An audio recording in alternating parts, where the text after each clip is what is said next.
ay sa lahat ng mga nangulang yan sa akin, ay magbago na kayo.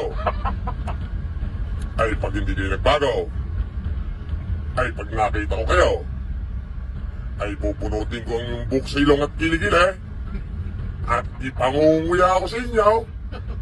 Ay magbago na. Lablab na. Magpakabuti na lang. Ang alay ko sa inyo ay ang aking pagtatapos. Pagtatapos ko po sa Cambridge Training College of London. Ako po ay nakakahiya naman po, ay doctorate lang naman po sa Humanities and Philosophy. Yan po ay ako po ay nakakahiyang sabihin ay ako po ang top notcher. Ay panoorin nyo lang ang aking graduation. Kaya yung ayaw mabunutan ng buhok sa ilong at kilikili para maipanguya, ay magbait-bait na kayo at magbaitan na tayo. Ito'y panoorin ninyo. Dr. Manolo I.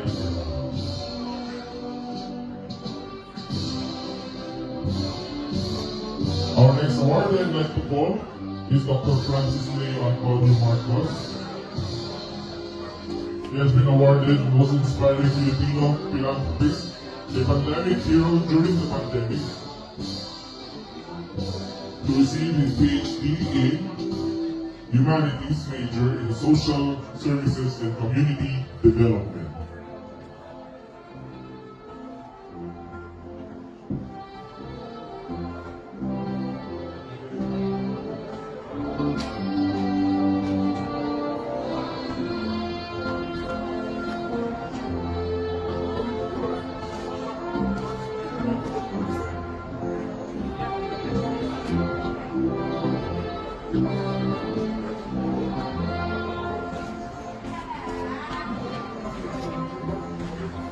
Congratulations once again, Dr. Francis Leo Antonio Marcos. Our next awardee is Dr. Melford A. Marcelos, to receive his PhD in Humanities major in Social Services and Community Development. A businessman, graduate of Bachelor degree in Computer Education, Universidad de Manila, Master in Public Management and Governance.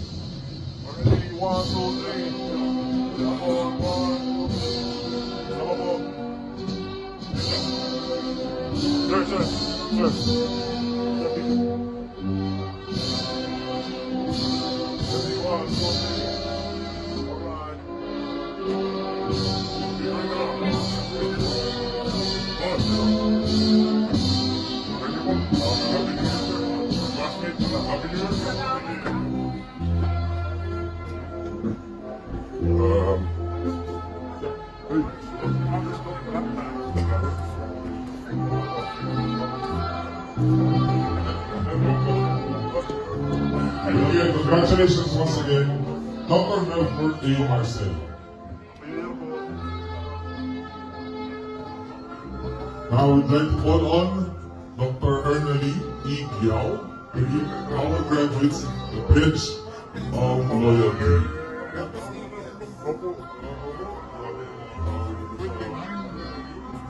Ayos ka.